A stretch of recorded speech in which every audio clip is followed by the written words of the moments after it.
Hi friends, Telangana style రసం ఎప్పుడైనా చేసుకున్నారా? చేసుకోకపోతే ఒకసారి ట్రై చేయండి.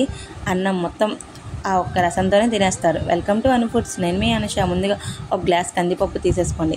సో అందులో కొన్ని మునక్కాయ ముక్కలు, కొన్ని వెల్లుల్లి రెబ్బలు, ఒక 5-6 పచ్చిమిరపకాయలు, తర్వాత కొన్ని టమాటా ముక్కలు, కొంచెం ఆయిల్, కొంచెం పసుపు, కొంచెం సాల్ట్ వేసేసుకొని తగినన్ని వాటర్ వేసేసుకొని కుక్కర్ విజిల్ ఒక 3 విజిల్స్ పెట్టేసుకోండి.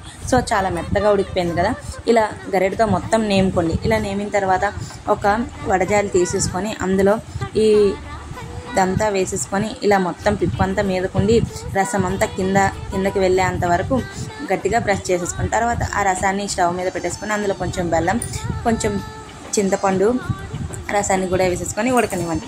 తర్వాత పక్కన ఒక పోపు కడాయి తీసుకొని పోపు దినుసులన్నీ వేసుకొని ఒక 4-5 వెల్లుల్లి రెబ్బలు, కొంచెం కరివేపాకు, 2 ఎండుమిరపకాయలు వేసేసుకొని బాగా ఫ్రై చేసేసుకొని పక్కన పెట్టేసుకొని ఇలా రసం మొత్తం మీదకి తేలేంత వరకు మరిగించుకొని అందులో కొంచెం సాల్ట్, కొంచెం కారం కూడా వేసేసుకొని బాగా మరగనివ్వాలి. తర్వాత కొంచెం ధనియాల పొడి కూడా వేసేసుకోండి.